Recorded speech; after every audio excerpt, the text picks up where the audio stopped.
तो स्प्रिंग के बारे में थोड़ा सा जानकारी लेते हैं हम लोग कि देखेंगे कि यहाँ पर एक स्प्रिंग बनाया है और स्प्रिंग का एक नेचुरल पोजीशन होता है। जो NP लिखा है वो नेचुरल पोजीशन है। नेचुरल पोजीशन का मतलब हो गया कि जब स्प्रिंग रिलैक्स्ड हो, है ना, position of free and when spring is relaxed, उसमें कोई एक्सटेंशन नहीं, कोई कंप्रेशन नहीं।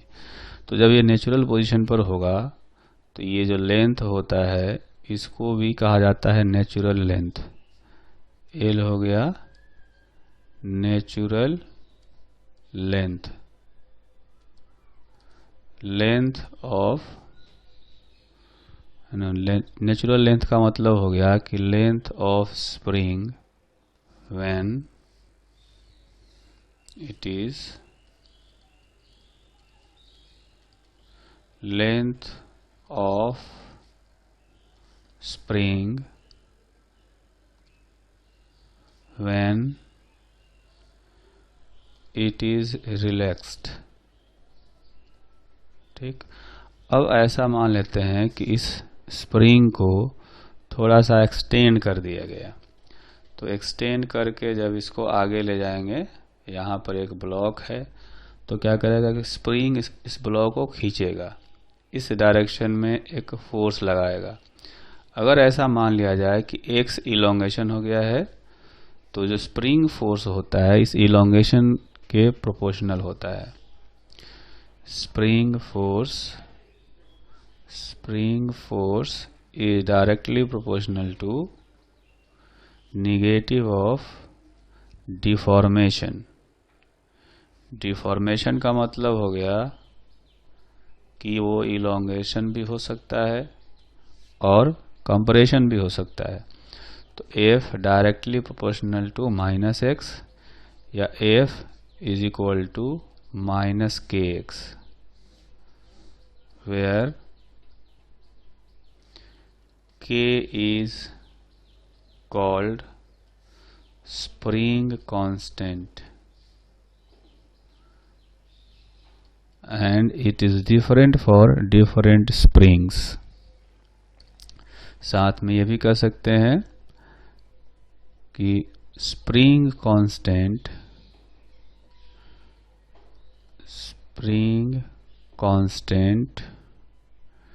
is inversely proportional to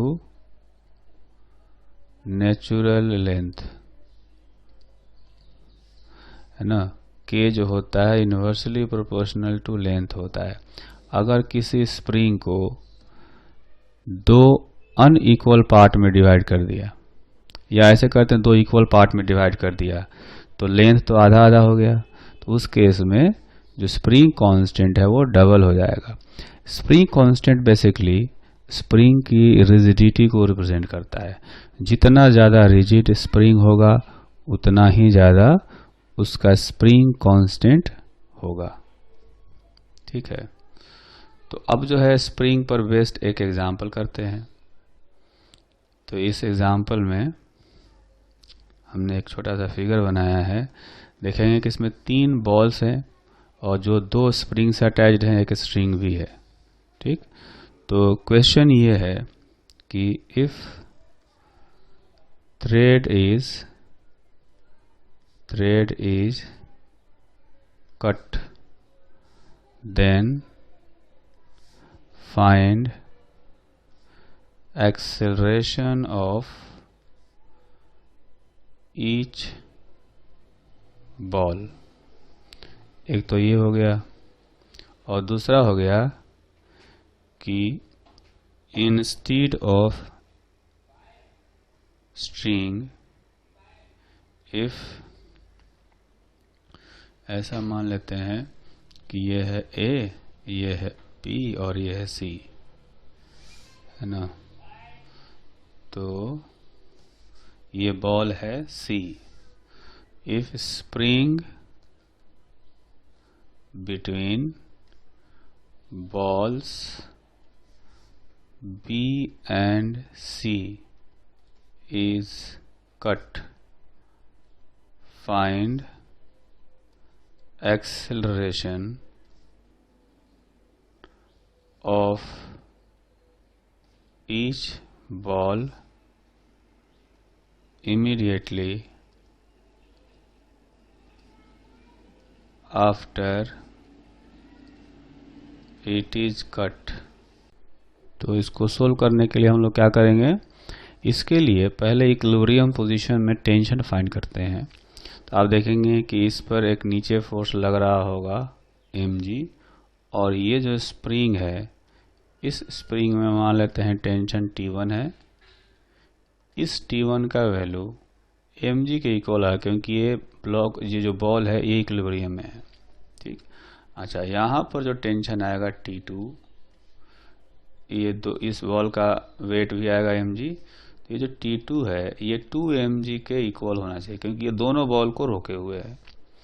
इस पर T2 आएगा नीचे, इसका खुद का वेट आएगा mg नीचे, तो इस स्ट्रिंग में जो टेंशन होगा वो हो जाएगा 3 mg, क्योंकि उसने तीनों बॉल को रोका हुआ है।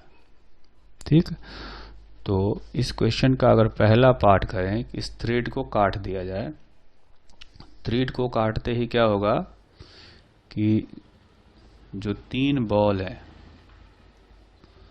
ना, 3 बॉल है, उनका फ्री बॉडी डायग्राम बनाते हैं। तो सबसे ऊपर वाला है A, यह है B और यह है C। ऊपर वाले में जो T3 है ये हो जाएगा 0, लेकिन नीचे का mg और जो T2 है ये 0 नहीं होंगे। वो इसलिए क्योंकि स्प्रिंग में टेंशन अचानक चेंज नहीं होता। स्प्रिंग में जब तक कोई इलोंगेशन नहीं हो या इलोंगेशन में चेंज नहीं हो, तब तक उसमें टेंशन चेंज नहीं होता है ना। हमने क्या देखा था कि स्प्रिंग में जो फोर्स लगता है वो x के प्रोपोर्शनल होता है। तो फोर्स को चेंज होने के लिए x को चेंज होना पड़ेगा, और x चेंज होने में थोड़ा समय लगेगा, क्योंकि जब तक बॉल ये चलेंगे नहीं तो इलोंगेशन चेंज होगा नहीं, और इसलिए टेंशन T2 चेंज नहीं होगा, T3 भी चेंज, T1 भी चेंज नहीं होगा, है ना। T2 और T1 उतने ही रहेंगे, सिर्फ T3 0 हो गया होगा।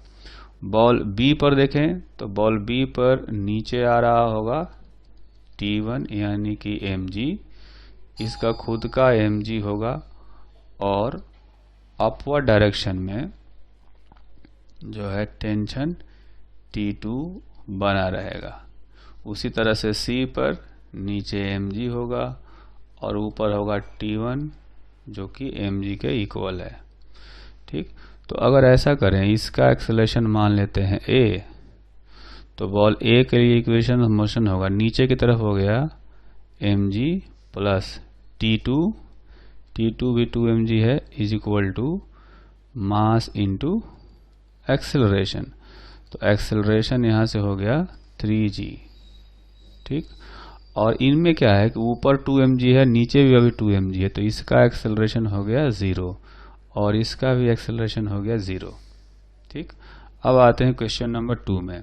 यहाँ ध्यान रखना है कि पहले पार्ट में भी हमें इमीडिएटली पता करना था, थोड़ा देर बाद करेंगे तो केस बदल जाएगा, टेंशन चेंज हो जाएंगे सारे। Immediately after string is cut, after string is cut, ये पहला पार्ट था। दूसरे पार्ट में क्या कहा गया कि इस स्प्रिंग को काट दिया गया है। इस स्प्रिंग को काटते ही मतलब स्ट्रिंग जो है वो ठीक है वैसे ही है, इस स्प्रिंग को काट दिया गया है।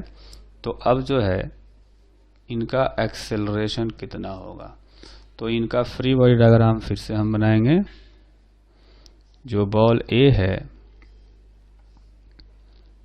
बॉल ए का फ्री बॉडी डायग्राम बनाएंगे, फिर बी का भी बनाएंगे और फिर C का बनाएंगे। तो C में नीचे आएगा mg, नीचे आएगा mg, और ऊपर जो है काट दिया गया है स्प्रिंग को, तो T1 हो जाएगा 0। B पर नीचे T1 हो गया 0 क्योंकि स्प्रिंग को काट दिया गया है, और नीचे इसका mg। ऊपर जो टेंशन T2 है उसमें अचानक कोई चेंज नहीं आएगा, ये 2 mg है। अब देखेंगे कि जो स्प्रिंग के दोनों एंड पर मास हो उसमें इमीडिएटली चेंज नहीं होता, जबकि यहाँ पर इसमें काटने से एक एंड फ्री हो गया, एक एंड फ्री हो गया तो इमीडिएटली चेंज हो सकता है टेंशन। ये ध्यान रखना है कि जैसे किसी स्प्रिंग के दोनों एंड पर मास हो, यानी दोनों एंड पर इनर्शिया हो, और एक में एक एंड पर मास है, एक एंड फ्री है, तो इस केस में क्या होता है, tension do not change immediately. ठीक है, जब दोनों एंड पर मास हो। इसमें क्या है, एक एंड फ्री है, इसमें इमीडिएटली जो है टेंशन चेंज हो जाता है, टेंशन चेंजेस इमीडिएटली, और वो 0 हो जाएगा। ठीक है, तो अब हम इसका फ्री बॉडी डायग्राम बनाएं। तो A पर नीचे अभी भी T2 यानी कि 2 mg फोर्स लग रहा होगा, इसका वेट होगा। तो थ्रेड में जो थ्रेड है उसमें टेंशन अभी भी 3 mg बना रहेगा। तो आप देखेंगे कि इस पर जो एक्सेलरेशन मान लिया जाए A है, इसका एक्सेलरेशन ऊपर A है, इसका एक्सेलरेशन देखेंगे 0 आएगा। 3 mg ऊपर भी है और 3 mg नीचे भी है, ये mg और ये 2 mg, 3 mg नीचे भी हो गया। तो बॉल A का एक्सेलरेशन हो गया 0, इसका एक्सेलरेशन हो गया 0, और इसका लिखना हो तो ऊपर लग रहा है 2 mg, नीचे mg is equal to ma, यानी A का वैल्यू हो गया g। अगर इसका देखेंगे तो इस पर सिर्फ mg लग रहा है नीचे, ऊपर कोई फोर्स नहीं है, तो इसका फ्री फॉल होगा, तो A का वैल्यू हो जाएगा g के इक्वल, इसका फ्री फॉल हो रहा है। ठीक है, वैसे तो हमने पूरी थ्योरी पढ़ ली है, लेकिन फिर भी एक ऐसा कॉन्सेप्ट है जिससे कि कुछ क्वेश्चंस आसानी से सोल्व हो जाते हैं, जिसको कहा जाता है न्यूटन्स लॉ फॉर सिस्टम। मतलब कई सारे ऑब्जेक्ट्स को लेकर के हम लोग एक सिस्टम मान सकते हैं, है ना। जैसे आप यूं कहें कि हमने सबसे पहले एक क्वेश्चन किया था जिसमें कई सारे ऑब्जेक्ट्स थे, जैसे ये मान लेते हैं कि m1 मास का ब्लॉक है, एक m2 मास का ब्लॉक है और एक m3 मास का ब्लॉक है। यहाँ पर हमने स्ट्रिंग लगा दिया, वहाँ पर स्ट्रिंग नहीं था, वहाँ पर कांटेक्ट में रखे हुए थे, और इस पर फोर्स लगाया हमने F। अब आप देखेंगे कि इसका एक्सेलरेशन A, इसका एक्सेलरेशन A और इसका एक्सेलरेशन A होना चाहिए तीनों का। ठीक है, तो वैसे तो हम लोग क्या कर सकते हैं कि तीनों का अलग अलग फ्री बॉडी डायग्राम बनाएं, तीनों का अलग अलग इक्वेशन लिखें, फिर 3 इक्वेशन को सोल्व करें, है ना, तब जाकर के एक्सेलरेशन निकाल सकते हैं। लेकिन ज़्यादा आसान तो ये होगा कि तीनों को मिला करके एक सिस्टम यानी एक ऑब्जेक्ट मान लिया जाए, क्योंकि तीनों साथ में चल रहे हैं। तो उस केस में हम लोग क्या करते हैं कि जो एक्सेलरेशन निकालना हो तो कहते हैं net driving force divided by total mass in motion. तो अब देखेंगे नेट फोर्स F है डिवाइडेड बाई तीनों का मास ऐड कर देंगे, तो इस तरह से एक्सेलरेशन एक बार में आ गया, है ना। ऐसा इसको हम लोग ऐसे भी कर सकते हैं कि जो नेट एक्सटर्नल फोर्स होता है उसको हम लोग लिखते हैं, जितने भी ऑब्जेक्ट होंगे सबका इफेक्ट को वेक्टर सम कर देते हैं, m1a1 m2a2 प्लस m3a3। इसको ऐसे भी लिख सकते हैं, ठीक है। अब यहां से देखेंगे कि यहाँ पे एक्सटर्नल फोर्स एक ही था F, और तीनों का एक्सेलरेशन a था, तो m2 इंटू ए, और सेम डायरेक्शन में भी था। तो यहां से कर सकते हैं m1 plus m2 plus m3 into ए। तो a का वैल्यू हो जाएगा F divided by m1 plus m2 plus m3, वही वाला आंसर आ गया, ठीक। तो ये 3 ब्लॉक हो गए। ऐसा हो सकता है कि कई सारे ब्लॉक हों, जैसे ये हो गया अपने पास कुल मिला करके मान लेते हैं कि 7 ब्लॉक है, ठीक है। 2 ब्लॉक इस तरह से नीचे की तरफ इस तरह से लटक रहे हैं। अब पूछा जाएगा कि इन सबका एक्सेलरेशन बताओ एक साथ में, ठीक है। ये सारे जो है ये तो हॉरिजॉन्टल सरफेस पर रखे हुए हैं, ये हॉरिजॉन्टल सरफेस पर रखे हुए हैं ये वाले सारे, और ये 2 ब्लॉक जो है नीचे की तरफ लटक रहे हैं। तो हम लोग ऐसा करेंगे कि देखेंगे कि ये जो 2 ब्लॉक है जो कि नीचे लटक रहे हैं, इनका जो वेट होगा एक्चुअली में उन्हीं दोनों वेट के कारण से ये सारे ब्लॉक चल रहे होंगे। तो एक बार में हम लोग लिख सकते हैं acceleration is equal to net driving force हो जाएगा 2 mg प्लस mg divided by total mass in motion. इस फॉर्मूले को अप्लाई करें तो टोटल मास कितना हो जाएगा 7m, यानी जो एक्सेलरेशन है ये हो जाएगा 2g/7, ठीक। ऐसे ही और एक क्वेश्चन कर सकते हैं। मान लेते हैं कि अपने पास यहाँ पर 2 आदमी हैं, है ना। ये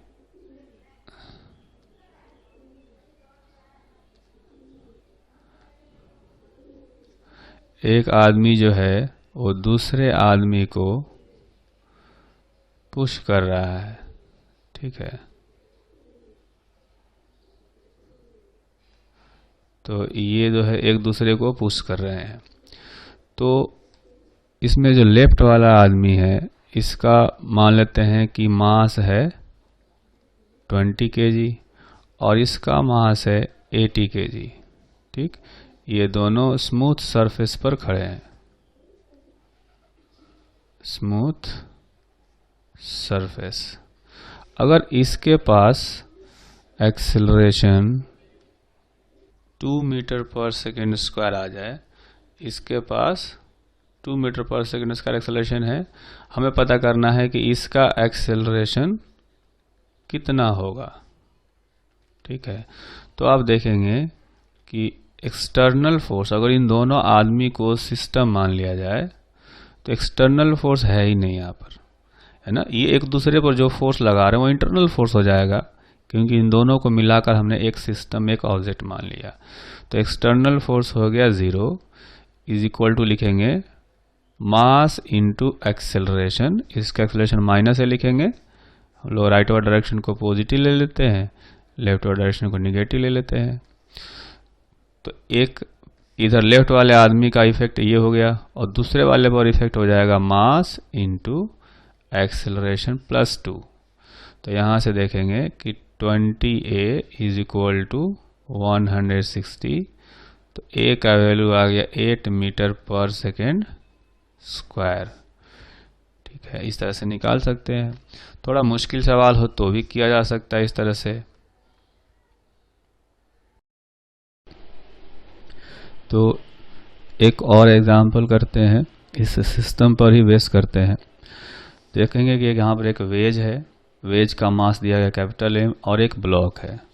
ये दोनों ही स्मूथ सरफेस पर रखे हुए हैं, है ना, मतलब कहीं भी फ्रिक्शन नहीं है, स्मूथ सरफेस है।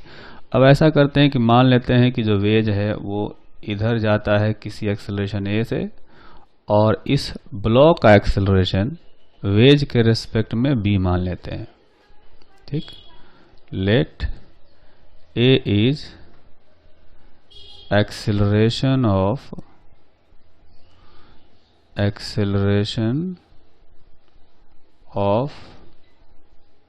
wedge with respect to ground, and b is acceleration of block with respect to wedge।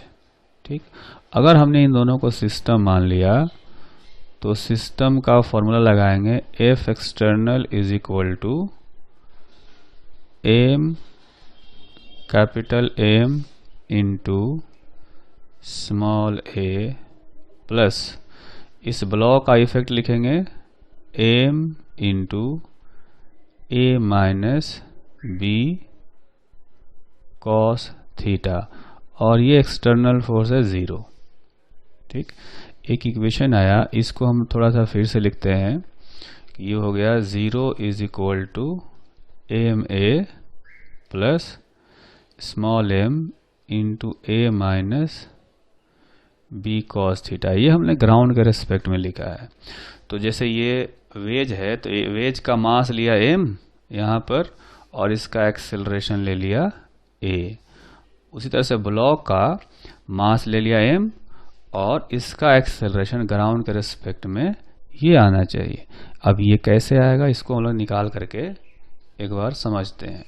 ठीक है, तो लिखेंगे acceleration of block with respect to wedge in X direction या इन हॉरिजॉन्टल डायरेक्शन। हम लोग क्योंकि हॉरिजॉन्टल डायरेक्शन में ही निकाल रहे हैं और हॉरिजॉन्टल डायरेक्शन में ही नेट फोर्स 0 है। ठीक है, ये हम लोग लिखेंगे एक्स डायरेक्शन में या हॉरिजॉन्टल डायरेक्शन में नेट फोर्स 0 है। तो हॉरिजॉन्टल डायरेक्शन में आप देखेंगे कि लिखेंगे acceleration of block in horizontal direction minus acceleration of ways in horizontal direction. तो ये जो रिलेटिव वाला है, रिलेटिव वाला का कॉम्पोनेंट, ये रिलेटिव एक्सेलरेशन है, इसका कंपोनेंट हॉरिजॉन्टल डायरेक्शन में निकालेंगे। ये अगर एंगल थीटा है तो ये भी थीटा होगा, तो b का कंपोनेंट आएगा इधर b cos थीटा। ठीक है, तो जो रिलेटिव वाला, ये रिलेटिव वाला पार्ट है, ब्लॉक का रिलेटिव वाला पार्ट होगा माइनस b cos थीटा, और acceleration of block in horizontal direction ये हमें निकालना है, माइनस वेज का जो है हॉरिजॉन्टल डायरेक्शन में एक्सेलरेशन वो है a। तो acceleration of block in horizontal direction ये हो गया a minus B cos theta, और इसी को हमने यहाँ पर लिखा हुआ है। ठीक, तो एक इक्वेशन तो आ गया यहाँ पर, ये इक्वेशन हमने लिखा है ग्राउंड के रेस्पेक्ट में। उसी तरह से अब इक्वेशन ऑफ मोशन लिखेंगे ब्लॉक का, और ब्लॉक का लिखेंगे वेज के रिलेटिव।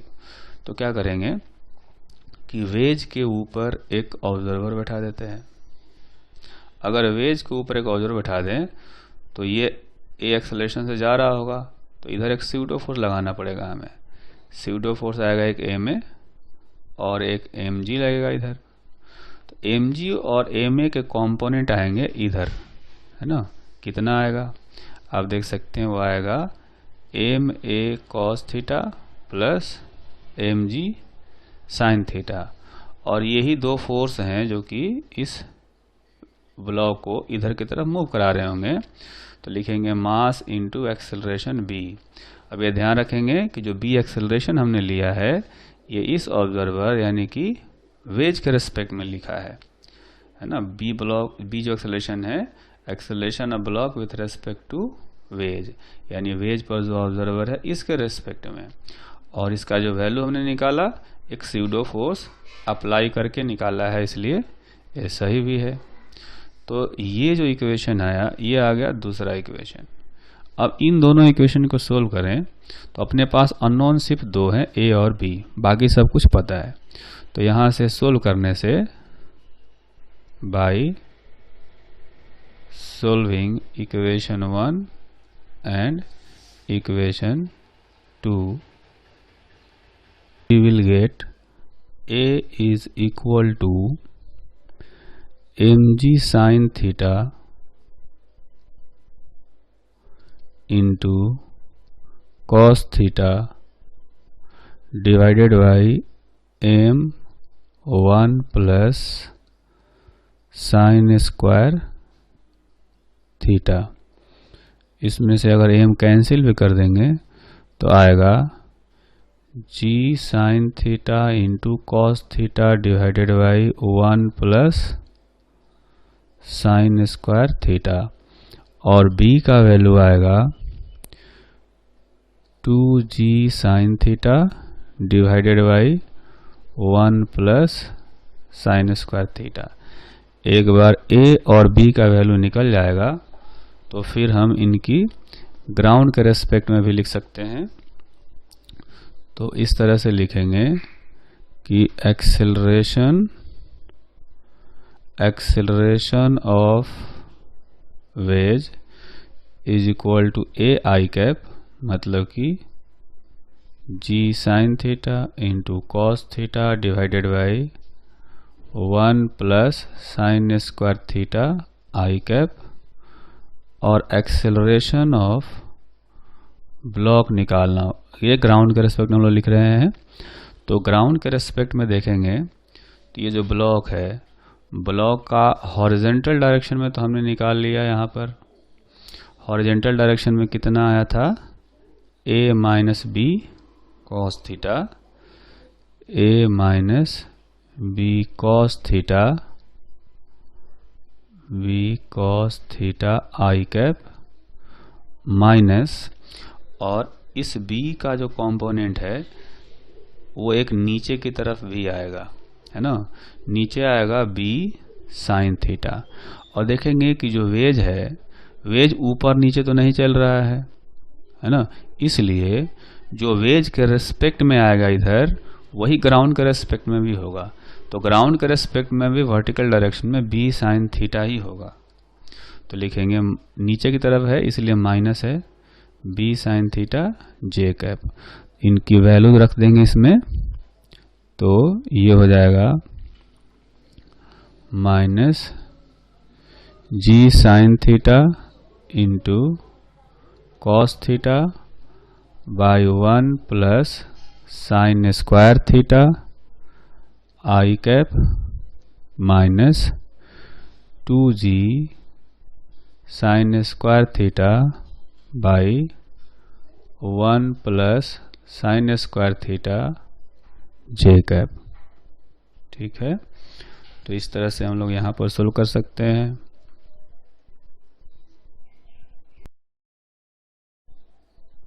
पिछले क्वेश्चन से मिलता जुलता एक और एग्जाम्पल करते हैं। इस एग्जाम्पल में भी आप देखेंगे कि एक वेज है, एक ब्लॉक है ना।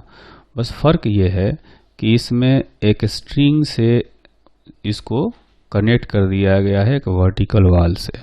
ठीक है, तो फिर से इस क्वेश्चन को सोल्व करना है, इनका एक्सेलरेशन निकालना है। तो ऐसा मान लेते हैं कि जो वेज है, वेज का एक्सेलरेशन इधर a है और इसका एक्सेलरेशन b है ना। बिल्कुल उसी तरह से ये b वाला जो है ये वेज का रिलेटिव है।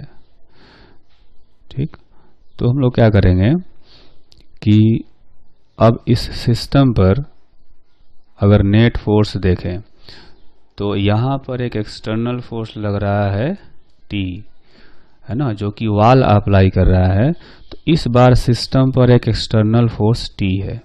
ठीक, यहाँ पर A है acceleration of veg with respect to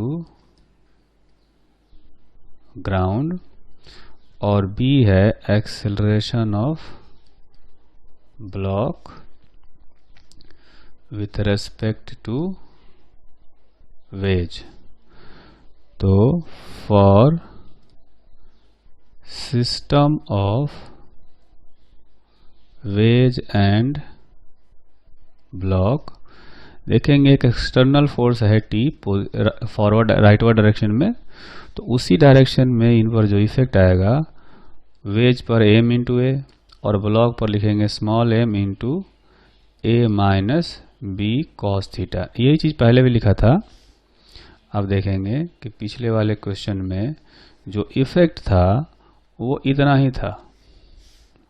यहाँ पर आप चेक कर सकते हैं, पिछले क्वेश्चन में भी हमने जो इफेक्ट लिखा था M A minus B cos theta, बस एक्सटर्नल फोर्स 0 था। इस बार एक्सटर्नल फोर्स 0 नहीं है, इस बार एक्सटर्नल फोर्स है टी, क्योंकि अगर इनको सिस्टम मान लिया जाए वेज प्लस ब्लॉक को, तो ये टी कौन लगा रहा है, ये वाल लगा रहा है जो अपने सिस्टम का पार्ट नहीं है। तो इस पर एक एक्सटर्नल फोर्स आ गया। ठीक, उसी तरह से जब हम लोग इस ब्लॉक की बात करेंगे तो ब्लॉक पर एक स्यूडो फोर्स लगाएंगे। ये स्यूडो फोर्स लगेगा इस ब्लॉक पर लेफ्ट डायरेक्शन में, क्योंकि वेज के रेस्पेक्ट में देखेंगे तो इधर लगेगा स्यूडो फोर्स, इधर लग रहा है mg, तो इन दोनों के कंपोनेंट इधर आएंगे और एक टेंशन फोर्स भी T आएगा, है ना। तो इधर आएगा ma cos theta plus mg sin theta, ये थीटा होगा ना, जैसे पिछले केस में आया था वैसे। इसका एक्सेलरेशन जो है इधर है b, तो ये हम लोग इक्वेशन लिख रहे हैं वेज के रिलेटिव में। तो ये जो इक्वेशन ऑफ मोशन होगा उसको लिख सकते हैं ma cos theta plus mg sin theta minus t is equal to mass into acceleration. दो इक्वेशन हो गए, लेकिन अननोन 3 है, तो एक कांस्टेंट रिलेशन भी हमें लगाना पड़ेगा। कांस्टेंट रिलेशन इसमें जो है वो बहुत ही आसान है, डिस्प्लेसमेंट मेथड से किया जा सकता है ना। तो ये ऐसे समझ सकते हैं, ये हमने वेज बना दिया, ये वर्टिकल वॉल हो गया और ये है ब्लॉक। तो इसमें देखेंगे कि जब ये वेज x खिसकेगा राइटवर्ड डायरेक्शन में, वेज अगर x खिसकेगा तो आप देखेंगे कि इसके x खिसकने से यहाँ से x लेंथ का स्ट्रिंग निकलेगा और सारा इधर की तरफ बढ़ेगा। तो हम लोग क्या देख सकते हैं कि वेज जितना इधर जा रहा है उस वेज के ऊपर ये ब्लॉक x डिस्टेंस इधर जा रहा है, यानी जितनी वेलोसिटी इसकी राइटवर्ड में होगी उतनी ही वेलोसिटी ब्लॉक की होगी वेज के रेस्पेक्ट में। जितना एक्सेलरेशन इसका इधर होगा उतना ही एक्सेलरेशन इसका इसके रिलेटिव में होगा, यानी कि b is equal to a हो गया। तो ये आ गया थर्ड इक्वेशन। अब अपने पास 3 इक्वेशन है, 1, 2 और 3। इन तीनों को सोल्व करके हम लोग a और b दोनों का वैल्यू निकाल सकते हैं। यह आएगा mg sin theta divided by capital M plus 2m 1 minus cos theta. ठीक है, तो इस तरह से एक्सेलरेशन को हम लोग कैलकुलेट कर सकते हैं।